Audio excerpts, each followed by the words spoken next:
Soekarno mengatakan jas merah, jangan sampai meninggalkan sejarah. Jadi sejarah ini penting. Sampai akhirnya peristiwa Rengas Dengklok terjadi, para pemuda nek coro sikiyo, sahabat-sahabat Banser wis ora sabar wis biasa. Atau canom guys, karo pendek wis siki. Ayo Pak Soekarno cepet proklamirkan kemerdekaan dia, cepet ayo. Ya sabar set sabar. Wih sempat putul, culik akhir. Terjadilah peristiwa Rengas Dengklok. Sampai akhirnya di Rengas Dengklok diputuskan, oke, saya akan memproklamirkan kemerdekaan kita besok pagi di Gang Pegangsaan Timur. Tapi untuk saat ini, oke lah, kita bersiap-siap di sini. Saya tidak akan kemana-mana. Akhirnya semua persiapan yang serba mendadak itu terjadi. Maka Soekarno-Hatta membacakan teks proklamasi. Proklamasi, kami bangsa Indonesia dengan ini menyatakan kemerdekaan Indonesia. Hal-hal yang mengenai pemindahan kekuasaan dan lain-lain diselenggarakan dengan cara seksama dalam tempo yang sesingkat-singkatnya. Jakarta, 17 Agustus 05, atas nama bangsa Indonesia, Soekarno-Hatta. Wow, baru niku terus. Tapi kala itu media belum seperti sekarang, sehingga kabar bahwa Indonesia itu sudah diproklamirkan kemerdekaannya itu dari mulut ke mulut, MLM, mulut lewat mulut. Coba kalau medianya seperti sekarang, yang terjadi di berbagai belahan dunia ada di genggaman. Waktu niku mboten. Sehingga saudara-saudara kita yang jauh dari Jakarta, ya belum tahu kalau Indonesia itu sudah merdeka. Oh nggih, sederenge merdeka, wonten penjajah malih tuli nggih. Kelalen nggih langsung melumpat. Jepang datang dulu. Jepang mengaku, saya itu saudara tua, saya yang akan membebaskan negeri kamu dari penjajahan Belanda. Siap-siaplah kamu merdeka. Sehingga kemudian Belanda menyerah kepada Jepang, Belanda diusir dari Indonesia, keluar dari Indonesia, Jepang ada di Indonesia, dia memproklamirkan diri, menyampaikan kepada para pembesar kita untuk menyuarakan kepada seluruh rakyat Indonesia bahwa kami adalah saudara tua yang akan segera membebaskan negeri ini dan akan memerdekakan negeri ini. Dan kami adalah Nippon, Nippon cahaya Asia, Nippon pelindung Asia, Nippon pembela Asia. Tapi apa yang dilakukan oleh Jepang? Memang Jepang membentuk sekolah, memang Jepang membentuk pendidikan militer, memang Jepang membentuk badan-badan pemerintah. Sampai akhirnya kemudian Jepang membentuk Dekoritsu Zumbi Kyosakai atau Badan Persiapan Kemerdekaan Indonesia di Jakarta.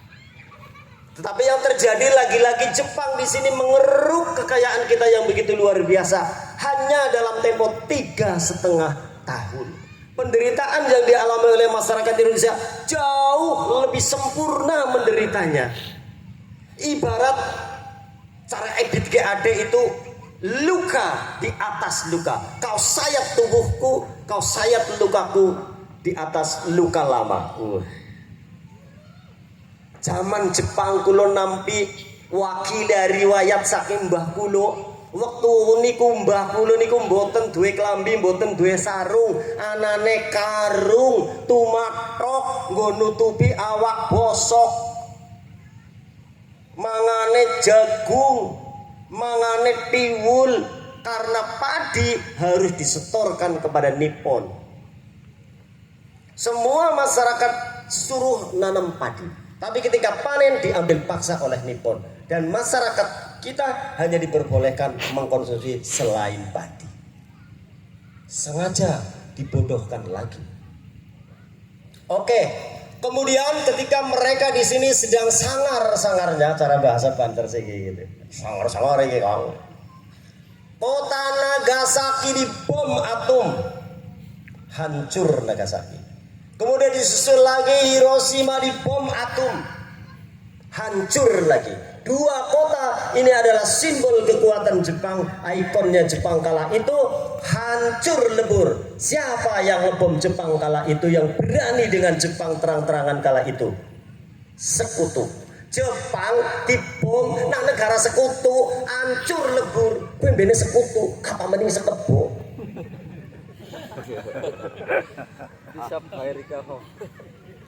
Akhirnya informasi itu datang ke Indonesia, maka kemudian Jepang menyerah tanpa syarat dan hengkang dari Indonesia. Maka kemudian para pemuda itu tadi, kakang-kakang Banser lah, gue nyulik Pak Presiden Soekarno untuk segera memproklamirkan kemerdekaan. Tapi apakah setelah kita merdeka kita itu turut bebas dari penjajah? Mboten. Landa teka maning karo tentara nikah. Sampai kemudian di pelabuhan Surabaya, di pelabuhan Jakarta, mereka datang lagi dan belum mengakui kedaulatan negara Republik Indonesia. Maka kedatangan mereka ke sini adalah merebut kembali wilayah Indonesia yang dulu pernah dimiliki. Sehingga kemudian itu berlangsung terus menerus sampai kemudian di Surabaya terjadi sebuah pergolakan yang begitu luar biasa. Rakyat Indonesia sudah tahu kalau negeri kita merdeka, tapi Jepang masih menjajah lagi. Belanda, Inggris masih datang lagi, Amerika masih datang ke sini. Itu artinya negeri kita belum selesai dari penjajahan. Utusan Bapak Presiden Soekarno datang ke Mbah Wahab Hasbullah. Karena penyelesaian Irian Barat tidak selesai melalui beberapa perjanjian gagal. Irian Barat masih diklaim sebagai wilayah dari Belanda. Maka kemudian Bapak Presiden Soekarno mengutus utusannya, orang terbaiknya untuk soal ke Mbah Wahab Hasbullah. Pak Kiai, saya diutus oleh Bapak Presiden untuk menyampaikan permasalahan. Begini Pak Kiai, negeri kita sudah merdeka, tapi penjajah masih bercokol di negeri kita. Irian Barat itu bagian dari wilayah kita, dan kita sudah merdeka, tapi Belanda masih ada di sana. Bagaimana Pak Kiai ini? Mbah Wahab Hasbullah membuka kitab Fathul Qorib, kitab takrib. Oh, kalau itu namanya gosok. Apa gosok Pak Kiai? Akhdhu malil ghair bi ghairi idzni. Mengambil harta milik orang lain tanpa seizinnya. Lalu solusinya bagaimana Pak Kiai? Irian Barat masih di bawah cengkraman Belanda.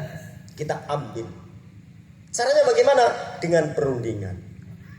Apakah dengan perundingan itu berhasil Pak Kiai? Tidak. Loh, kenapa solusinya harus perundingan? Karena memang prosesnya seperti itu. Dengan baik-baik dulu. Kalau dengan baik-baik tidak mempan, tidak menghasilkan hasil, ya sudah. Kue lelaki, lu lelaki. Akhirnya yang terjadi apa? Tenang nih. Perundingan gagal. Irian Barat masih diakui sebagai negara boneka Papua yang menjadi wilayah kerajaan Belanda. Soan malih utusannya Pak Presiden Soekarno teng Mbah Wahab, pripun Mbah Kiai niki perundingan gagal, kados ngendikane jenengan niki kepripun? Ambil paksa sekarang. Kirim pasukan ke sana, ambil secara paksa. Kemudian Soekarno menginstruksikan kepada tentara Indonesia supaya berangkat ke Papua. Di sana berkobarlah perjuangan Trikora. Kibarkan bendera sang merah putih. Gagalkan pembentukan negara boneka Papua dan bersiaplah untuk mobilisasi umum. Tentara Indonesia, tentara santri Indonesia, laskar-laskar santri dikirim ke sana menyatu dengan masyarakat Papua. Akhirnya Belanda bisa hengkang dari Papua dan kembali ke pangkuan Ibu Pertiwi. Apakah itu selesai? Belum. Di Surabaya, Inggris datang. Inggris datang di sekitar Hotel Yamato. Surabaya di sana pasukan Inggris banyak berkeliaran di jalan dan mereka masih ingin menguasai Surabaya. Niku pun boten tahun 45 mali. Sampai akhirnya kemudian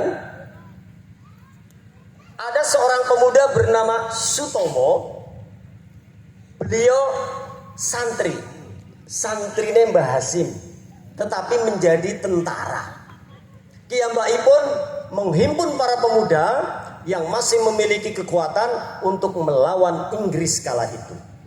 Sehingga kemudian Bung Tomo menghadap Mbah Hasim, Mbah niki kawontenanipun kados ngaten, kita niku sampun merdeka, niki umah-umah kita, niki dalem-dalem kita, harta-harta kita, tapi penjajah masih datang dan ingin merebut kembali wilayah kita. Apa yang harus kita lakukan? Lakukan perjuangan. Akhirnya para ulama dikumpulkan dan Presiden Soekarno mengatakan bertanya lewat ajudannya untuk menanyakan kepada Hasim bagaimana secara hukum Islam hukumnya untuk membela negara. Sehingga kemudian para ulama dikumpulkan oleh Mbah Hasim sehingga tercetutlah apa yang dinamakan dengan resolusi jihad. Tanggal pira, bulan apa, tahun pira, goleti dewek takon Mang Ansor. Enak temen apa teko ngono. 10 November.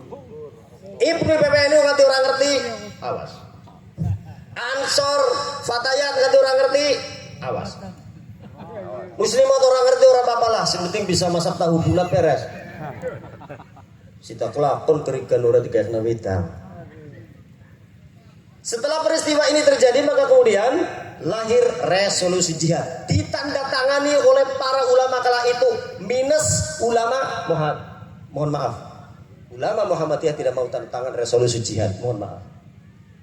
Fakta sejarah. Jadi ulama Muhammadiyah tidak mau tanda tangan resolusi jihad.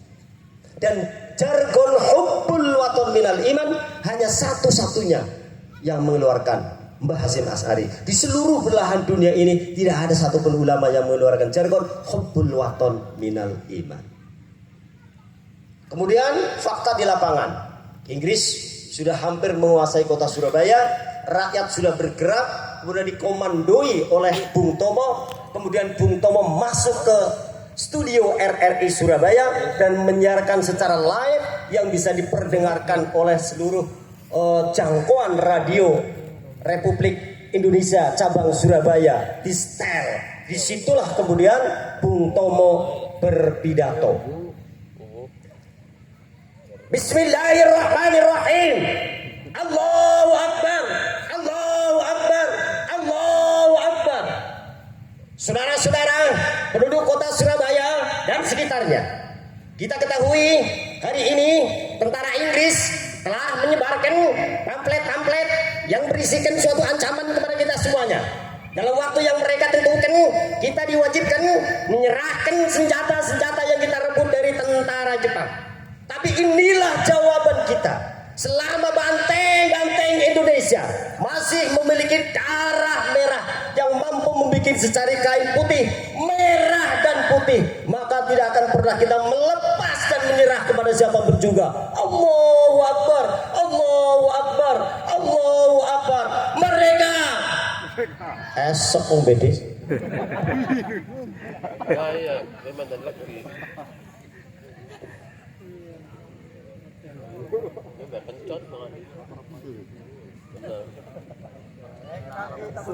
Sehingga yang terjadi kemudian adalah pergolakan, dan itu dimenangkan oleh pasukannya Bung Tomo.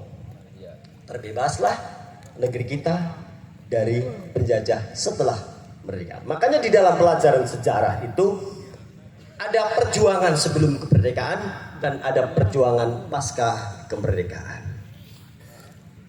Apakah negeri kita selesai sampai di situ kemudian bisa membangun negerinya dengan begitu indah, baik, aman, tentram, damai, adil, makmur? Tahun 65 masih terjadi sebuah pergolakan yang luar biasa. Kalau dulu kita pernah